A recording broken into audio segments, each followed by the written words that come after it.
Hello बच्चों, very good morning. स्वागत है आपका हमारे यूट्यूब चैनल पर। और मैं अमित कुमार प्रत्येक दिन की तरह आज भी आपके लिए एक और वीडियो लेकर के आया हूँ। और ये आपका वीडियो नंबर 9 है, जिसको पार्ट 9। ठीक है बच्चों, तो इसमें मैं आपको बताने वाला हूँ वाष्प दाब के बारे में। क्या? वाष्प दाब, यानी जिसको हम लोग कहते हैं वेपर प्रेशर। ठीक है बच्चों, तो सबसे पहले हम लोग जानते हैं कि वाष्प दाब आता कहाँ से। ठीक है, तो इससे पहले वाष्प दाब से पहले हमको जानना पड़ेगा वाष्प के बारे में। किसके बारे में? वाष्प के बारे में। वाष्प, जिसको हम लोग कहते हैं इवेपोरेशन। इवेपोरेशन, वाष्प बनने की प्रक्रिया को वाष्पीकरण, वाष्पन की बात करने वाले हैं। तो वाष्पन होता क्या है कि हम मान लेते हैं कि एक ओपन कंटेनर लेते हैं इस तरह से। कंटेनर का मतलब कोई पात्र, यहाँ पे कोई पात्र ले लिए, ठीक है। और इसमें क्या है, जल के कुछ अणु ले लिया गया। ठीक है, ये सभी किसके अणु हैं? जल के अणु हैं। ठीक है, और आप देखेंगे कि जल के अणु ओपन कंटेनर में रखा गया है, इसके ऊपर भी जल के अणु ही है। ठीक है बच्चों, इसके ऊपर भी आपका क्या है, लेकिन ध्यान देंगे ये सबसे ऊपर का भाग है ना, ये सबसे ऊपर का भाग है। तो इसको हम लोग क्या करते हैं? सरफेस। ठीक है, सतह। ठीक है, और इसको कहा जाता है बल्क। क्या कहा जाता है? बल्क। यानी अंदर का भाग है वो बल्क हो गया, और जो बाहर का भाग है वो क्या हो गया? आपका सरफेस हो गया। ठीक है ना। तो अब यहां देखते हैं कि सरफेस एक है क्या आपका? तो सरफेस मॉलिक्यूल है, इसको हम क्या कह सकते हैं? मॉलिक्यूल, सतह कण। ये आपका क्या है? Bulk molecule. ये आपका सतह का कण हो गया और एक बल्क का कण हुआ, यानी कि एक अंदर का कण हो गया और एक बाहर का। अब देखिए इसमें हम क्या करते हैं कि कुछ हीट देते हैं। क्या देते हैं? हीट दिया जाता है। हीट का मतलब उष्मा। और जब उष्मा देते हैं तो धीरे धीरे गर्म किया जाता है। तो आपको पता है कि जब ही इसका टेम्परेचर 100 डिग्री सेल्सियस तो जल क्या करने लगता है? खौलने लगता है। और उसके पहले भी आप देखेंगे तो धीरे धीरे वाष्पित होकर के उड़ने लगेगा। यानी यहां आप देखेंगे तो इस तरह से इस ओपन कंटेनर में आपको क्या दिखेगा? वाष्प दिखेगा। ठीक है, और ये बाहर की ओर निकल जाता है। तो ध्यान देंगे कि ये जो आपका वाष्प था ये बाहर की ओर क्यों निकल रहा है। तो एक चीज को आप केयर करेंगे कि हम जब इसको गर्म करते हैं तो गर्म करने के दौरान क्या होता है कि काइनेटिक एनर्जी, क्या? काइनेटिक एनर्जी, जिसको हम लोग गतिज ऊर्जा के नाम से जानते हैं। तो काइनेटिक एनर्जी जो है अधिक होते जाता है। ठीक है, बढ़ते जाता है। और काइनेटिक एनर्जी बढ़ने से क्या होता है? काइनेटिक एनर्जी बढ़ने से देखिए यहां से काइनेटिक एनर्जी जब बढ़ता है तो इसके जो अणु होते हैं द्रव के, वो वाष्पित होकर क्या होते हैं? बाहर निकल जाते हैं। ठीक है, तो यहां देखिए आपका ये जो ऊपर की ओर बन रहा है इसको हम लोग क्या कहेंगे? वेपर कहेंगे। वेपर का मतलब क्या हुआ? वाष्प। तो ये जो आपका निकल रहा है इसको वाष्प कहेंगे। अब यहाँ एक बात आती है आपकी इवेपोरेशन, जिसको हम लोग क्या कहते हैं? वाष्पीकरण। ठीक है, तो जब किसी द्रव को गर्म किया जाता है जिससे वह वाष्प में परिवर्तित, यानी कहने का अर्थ हुआ कि द्रव को वाष्प में परिवर्तित होने की क्रिया को ही हम क्या कहते हैं? वाष्प या वाष्पन या वाष्पीकरण कहा जाता है। ठीक है बच्चों, और इसका एक विपरीत क्रिया होता है। क्या? इसका एक विपरीत क्रिया होता है संघनन। क्या होता है? संघनन। जैसे आप यहां लिए हैं कि ये आपका वाष्प बन गया, यानी यहां देखते हैं हम क्या लेते हैं? लिक्विड। क्या लेते हैं? लिक्विड। और लिक्विड से आपको क्या मिल गया? गैस।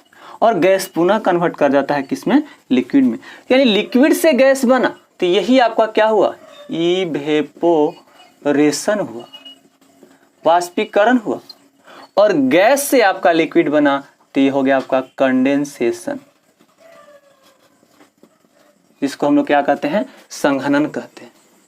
ठीक है, तो ओपन कंटेनर में वाष्प दाब नहीं होता है। इस बात को आप ध्यान में रखेंगे। कभी भी आपसे पूछा जाए कि क्या ओपन कंटेनर में वाष्प दाब का इफेक्ट होता है, तो कभी नहीं, ये कभी नहीं ऐसा होता है। ठीक है बच्चों, तो जब भी होता है तो ओपन कंटेनर में नहीं, क्लोज कंटेनर में। क्लोज कंटेनर की हम बात करेंगे, बंद पात्र की बात करेंगे, और बंद पात्र में ही आपका क्या होता है, वाष्प दाब की क्रिया होती है। अब देखिए हम बंद पात्र की बात करते हैं तो थोड़ा सा उसको हम समझने का प्रयास करेंगे बच्चे। ठीक है, देखेंगे आप एक क्लोज कंटेनर का हम बात कर रहे थे। ठीक है, यहां पे देखिए हम एक क्लोज कंटेनर ले लेते हैं और यानी इसको ऊपर से क्या कर दिया जाता है, बंद कर दिया जाता है इस तरह से। ये आपका क्या है, बंद है। यहां तक इसमें हम क्या करते हैं कि ये सभी आपके मॉलिक्यूल हैं। क्या है, ये आपके मॉलिक्यूल हो गए, ये आपके मॉलिक्यूल हो गए। इस तरह से ये आपका कौन सा मॉलिक्यूल हुआ, सरफेस, सरफेस मॉलिक्यूल, और इसको हम लोग क्या कहेंगे, बल्क। ठीक है, अब देखेंगे आप कि जब इसको हम गर्म करेंगे, ठीक है, तो जब हम ओपन कंटेनर में किसी पदार्थ, यानी कि अब यहां पे क्या लेते हैं, कोई सोलवेंट ले लेते हैं। ठीक है, अब इसको हम मान लेते हैं क्या, प्योर सोलवेंट, प्योर सोलवेंट, शुद्ध विलायक। शुद्ध विलायक के रूप में हम एग्जाम्पल ले लिए कि वाटर ले लेते हैं। ठीक है, क्या ले लिए, वाटर। अब इसको हम क्या कर रहे हैं, गर्म कर रहे हैं। तो जब ही इसको क्या किया जाता है, गर्म किया जाता है, तो गर्म करने के क्रम में मान लो कि हम इन सब पार्टिकल को क्या कर लेते हैं, ए मान लेते हैं। क्या मान लेते हैं, ए मान लेते हैं, यानी विलायक के कण को हम क्या मान लिए, ए।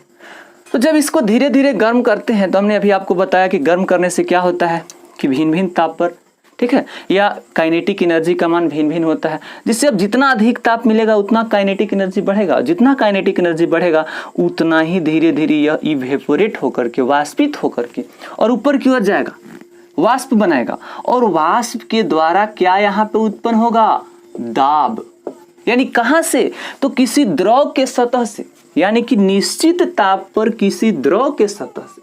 देखिए यहाँ से हम कुछ निश्चित टेम्परेचर दे रहे हैं, डिफिनिट टेम्परेचर दे रहे हैं। तो जब डिफिनिट टेम्परेचर दिया जा रहा है तो द्रव के सतह से, बल्क से नहीं बल्कि कहाँ से, सरफेस से।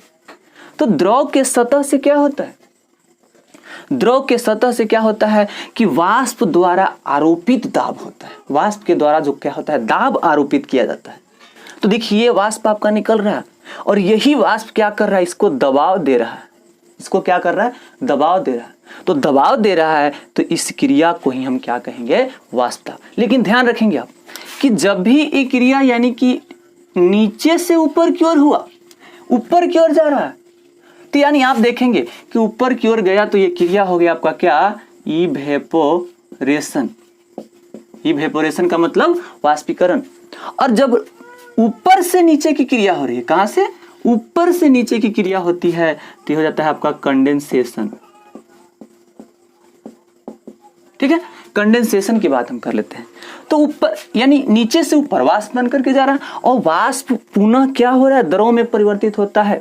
तो आप देखेंगे कभी किसी बंद, आप ले लीजिए, जैसे आपको ये वाष्प द्वारा आरोपित दाब को समझने के लिए आप जैसे खाना पकाते होंगे, तो आप किसी बर्तन में, या सीधा सीधा आप सरल सी भाषा समझ सकते हैं कि आप जो तसले में चावल बनाया जाता है, तो उस समय क्या करेंगे, आपको उसको ढक दीजिए चावल को, और जब ही आप देखते हैं कि उस पर अत्यधिक वाष्प बनने लगता है, तो जब तसला का पे रखा हुआ जो ढक्कन होता है, वो ढन ढन ढन ढन की आवाज़ धीमे धीमे निकलने लगता है। तो वो किसके द्वारा, यानी कि वाष्प के द्वारा दाब को आरोपित किया जा रहा है। तो वाष्प के द्वारा जब दाब आरोपित किया जाता है तो वाष्प दाब हुआ। ठीक है, लेकिन यहां देखते हैं कि जब इसको ठंडा करने कुछ समय के बाद देखेंगे कि द्रव यानी जो वाष्प के कण होंगे वो बर्तन के इस तरफ जमा हो जाते हैं, ऐसे करके इस तरह से। तो जमा हो जाते हैं, तो यही आपका क्या हुआ, ये क्रिया आपका हुआ वाष्प दाब। लेकिन ध्यान रखेंगे आप कि यहां जो क्रिया हुआ आपका क्या, गैस, सॉरी पहले क्या था आपका, लिक्विड, किसमें कन्वर्ट किया, गैस में, और गैस किस में कन्वर्ट किया, तो यहां पे हुआ आपका क्या, साम्यावस्था, इसको क्या कहते हैं? साम्यावस्था, ठीक है। इक्विलिब्रियम, इक्विलिब्रियम इसको कहा जाता है इंग्लिश में। तो साम्यावस्था की यानी कि अवस्थाएं इसकी तो समान रह गई। द्रव से कहा गया गैस में और गैस से कहा गया द्रव में, यानी कि लिक्विड से गैस में और गैस से लिक्विड में कन्वर्ट कर गया, तो यह साम्यावस्था की क्रिया हो जाती है। तो यहाँ पे आपका क्या होता है? वेपर प्रेशर इसको कहा जाता है। यानी कि अब हम इसको डिफाइन कैसे करेंगे कि निश्चित ताप पर, किसी निश्चित ताप पर द्रव के सतह से वाष्प द्वारा आरोपित दाब को हम क्या कहते हैं? वाष्प दाब कहते हैं। ठीक है बच्चों, देखिए बच्चों, हम देखते हैं वाष्प दाब का डेफिनेशन। कहता आपका किसी नियत ताप पर द्रव सतह से ऊपर वाष्प द्वारा आरोपित दाब को वाष्प दाब कहा जाता है। ठीक है। The pressure exerted by a vapour above the liquid surface at fixed temperature is called vapour pressure. यहाँ वही बात कही जा रही है जो मैंने आपको पहले समझाया। फिर से इसे हम क्या करेंगे? रिमाइंड करेंगे। तो देखते हैं, यहाँ हमने अभी आपको बताया था कि इसमें होती क्या है कि ये ओपन कंटेनर में वाष्प दाब की क्रिया नहीं होती है। जब भी होती है तो क्लोज कंटेनर में होती है। कैसा कंटेनर में होती है? क्लोज। और क्लोज का मतलब क्या हुआ? बंद। तो एक हम बंद कंटेनर लेते हैं, ठीक है बच्चों। तो एक बंद कंटेनर को लिया गया और एक बंद कंटेनर में हम क्या करते हैं? इस तरह से आपको यहाँ पे हम कोई मॉलिक्यूल ले लेते हैं, ठीक है। ये बंद कंटेनर है और इसमें ये सभी आपके क्या हैं? ये सभी मॉलिक्यूल हैं। किसके मॉलिक्यूल हैं? तो इसको मान लो, इस मॉलिक्यूल को हम क्या करते हैं? ए मान लेते हैं। क्या मान लेते हैं? इन सभी मॉलिक्यूल को क्या माना जाएगा? ए। ठीक है। तो यहां आप देखेंगे कि ये सभी मॉलिक्यूल को जब हमने ये मान लिया, ध्यान, तो ये आपका क्या है? एक प्रकार का सोलवेंट है, विलायक है। तो इसको हम लोग कहते हैं प्योर सोलवेंट, से हम लोग कहते हैं हिंदी में मतलब शुद्ध विलायक, शुद्ध विलायक कहा जाता है। ठीक है। अब देखिए कि ये आपका कैसा कंटेनर है? क्लोज की बात कर रहा था, क्लोज कंटेनर है, बंद है ऊपर से। अब हम इसे क्या करते हैं? हीट करते हैं, उष्मा देते हैं। तो उष्मा देने के बाद इससे क्या होगा? वाष्प बनेगा। क्या होगा? वाष्प बनेगा। यानी वाष्प बनेगा, अर्थात क्या हुआ? अर्थ इसका कि जब इसको गर्म करेंगे तो गर्म करने के बाद क्या होगा कि ये जो द्रव के अणु या इसमें जो काइनेटिक ऊर्जा युक्त जो द्रव के अणु होंगे वो कहाँ आ जाएंगे? द्रव के सतह से वाष्पित होकर के, यानी कि जितना इसको तेजी से गर्म करेंगे उतना ही इसका काइनेटिक एनर्जी क्या होगा? बढ़ेगा। और जितना काइनेटिक एनर्जी बढ़ेगा उतना ही तेजी से यह इवेपोरेट होगा, वाष्पित होगा। और यह वाष्पित होकर के यहाँ आ जाता है और क्या करना शुरू कर देता है? दबाव देना शुरू कर देता है। तो वाष्प के द्वारा क्या दिया जा रहा है? दबाव। यानी वाष्प के द्वारा क्या दिया जा रहा है? दबाव। ऐसे करके क्या कर रहे हैं हम? ऐसे दबा रहे हैं, उसको दबाव दिया जा रहा है। तो जब दबाव दिया जा रहा है तो इसी को तो हम कह रहे हैं वाष्प दाब। और जब इस पे दबाव नहीं देते तो इसको वाष्प दाब कहा जाता नहीं। कहा ऐसा हमने ओपन कंटेनर में किया। वहां आपको क्या था कि जो इवेपोरेट हो रहा था वो उड़ जा रहा था बाहर की। वहां कंडेंसेशन की क्रियाएं हम नहीं कर रहे थे, वो क्रियाएं वहां नहीं हो रही थी। लेकिन यहाँ देखिए क्या इवेपोरेट हो रहा है। तो अब आप ध्यान देंगे बच्चे कि यहाँ से जो एक का अणु है ये प्रेशर बनकर के ऊपर है और ये है आपका क्या? Pure solvent. कैसा है? Pure solvent. तो यहाँ था प्योर सोलवेंट, लेकिन अब यहाँ वेपर प्रेशर बन गया। तो जब वेपर प्रेशर बन गया तो इसे अब हम लोग क्या लिखेंगे कि P0 A। P0, तो P0 A यानी कि यहाँ पे P0 शुद्ध विलायक का, P का अर्थ क्या हुआ? प्रेशर। यानी शुद्ध विलायक का यह क्या हुआ? वाष्प दाब। अर्थात हम यहाँ ये भी लिख सकते हैं कि P0 A is equal to pure solvent, vapour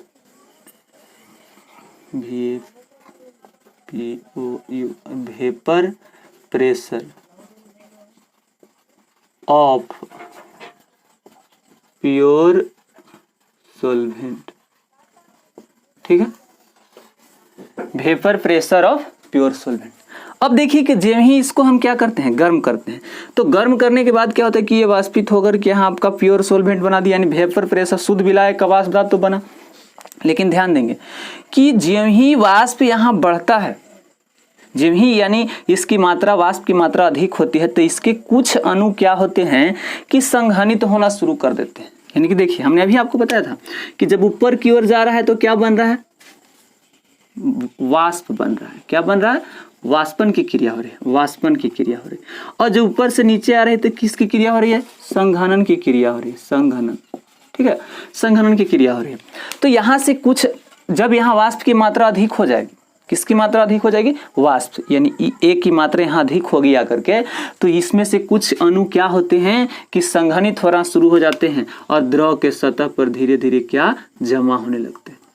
कुछ समय के बाद देखा जाता है, कुछ समय के बाद देखा जाता है तो यहाँ वाष्प यानी कि गैस, ये जो वाष्प बना और संघनन दोनों की मात्राएं क्या हो जाती है, इक्वल हो जाती है।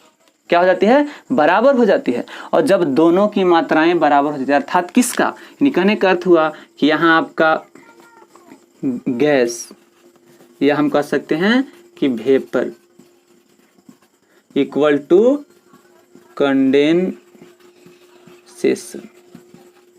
वाष्प और संघनन दोनों की मात्रा क्या हो जाती है, बराबर।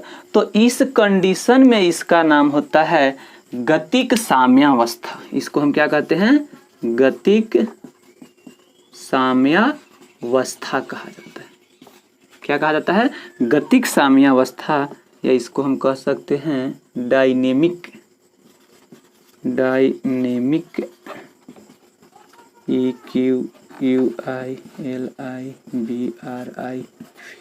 इक्विलिब्रियम, ठीक है। अब देखते हैं कि वाष्प दाब को प्रभावित करने वाले कारक कौन कौन है, ठीक है, वाष्प दाब को प्रभावित करने वाले कारक। तो वाष्प दाब को प्रभावित करने वाले दो कारक हैं, एक तो आपका है द्रव का प्रकृति और दूसरा है ताप। तो ये यानी डरता है दो लोगों से, इससे भी डर है, आप भी डरते होंगे, मैं भी डरता हूँ, डर किसे नहीं है, ठीक है बच्चों। तो ये दो चीज़ों से, यानी कि इसे भी इफेक्टेड करने वाला, प्रभाव डालने वाला फैक्टर दो है, वो है आपका एक क्या, द्रव की प्रकृति, और दूसरा है आपका क्या, टेम्परेचर, ठीक है। तो मैं उसको डिफाइन कर देता हूँ, ठीक है बच्चों। देखिए बच्चों, करा है कि द्रव के वाष्प दाब को प्रभावित करने वाले कारक निम्नलिखित दो है। कितने, दो। और एक आपका है पहला नेचर ऑफ लिक्विड, द्रव की प्रकृति, और दूसरा है आपका टेम्परेचर। तो यानी सबसे पहले हम देखते हैं कि ये नेचर ऑफ लिक्विड, क्या, नेचर ऑफ लिक्विड, द्रव की प्रकृति पर भी निर्भर करता है।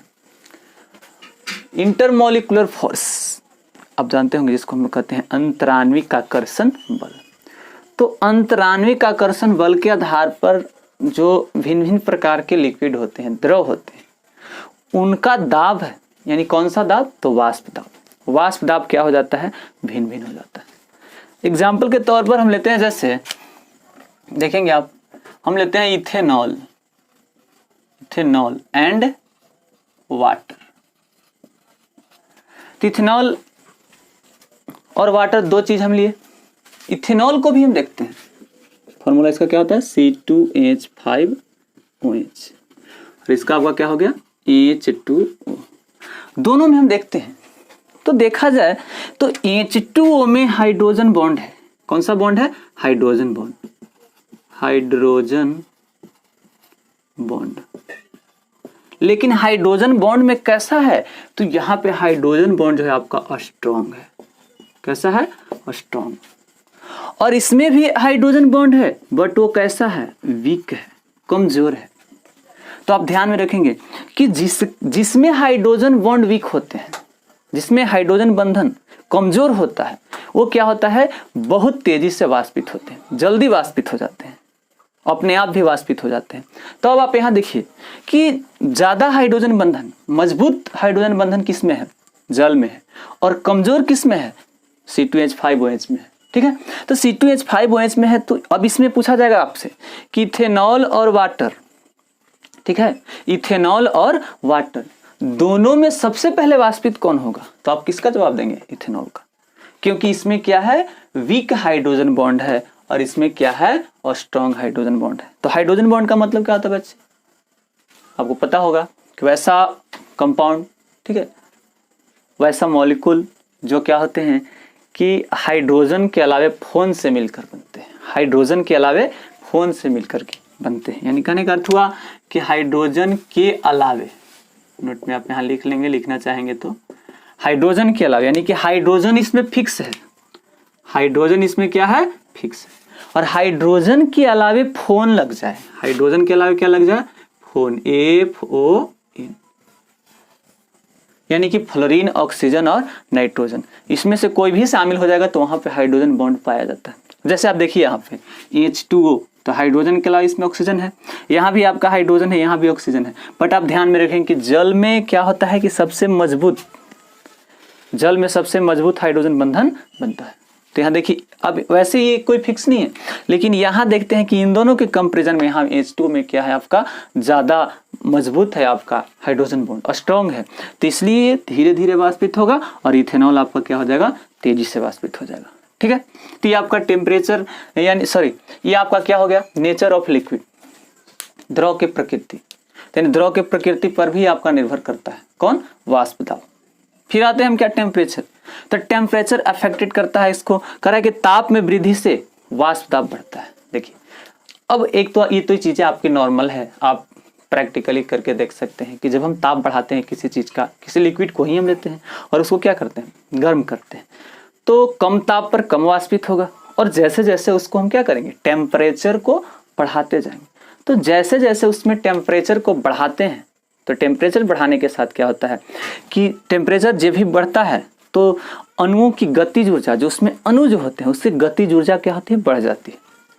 और गतिज ऊर्जा जितनी तेजी से बढ़ती है उतना ही तेजी से उसमें जो अणु होते हैं अधिक संख्या में वाष्पित होने लगते हैं। यानी कि जितना टेम्परेचर बढ़ाएंगे उतना वो तेजी से वाष्पित होगा, अतः द्रव का वाष्प दाब बढ़ जाता है। अब आपसे सवाल पूछा जा सकता है 1 नंबर में, ठीक है, कि किसी द्रव का तापमान बढ़ाने से, किसी द्रव का ताप बढ़ाने से, ठीक है ना, वाष्प दाब में क्या होता है? वृद्धि होता है या कमी होता है या परिवर्तित रहता है? तो आप क्या जवाब देंगे? वृद्धि होता है, बढ़ जाता है। ठीक है, तो जितना आप टेम्परेचर बढ़ाएंगे उतना बढ़ेगा। अब इसका फटाफट से स्क्रीनशॉट ले लें और अब मैं आपको अगले वीडियो में बताऊंगा volatile and non volatile solute के बारे में, यानी वाष्पशील विलेय और एक होता है अवाष्पशील विलेय, और उसमें यानी उससे संबंधित एक होता है राउल्ट्स लॉ। फिर उसके बाद हम लोग जानेंगे ideal solution, non ideal solution, इन चीज़ों के बारे में हम आगे चर्चा करेंगे। ठीक है, तो आई होप आप समझ गए होंगे बच्चे। Thank you so much my all dear student, please subscribe my channel and आप कमेंट बॉक्स में ज़रूर लिख करके बताएं कि आपको वीडियो कैसा लगा। ठीक है बच्चों, थैंक यू सो मच, फिर मिलेंगे आपसे अगले वीडियो में।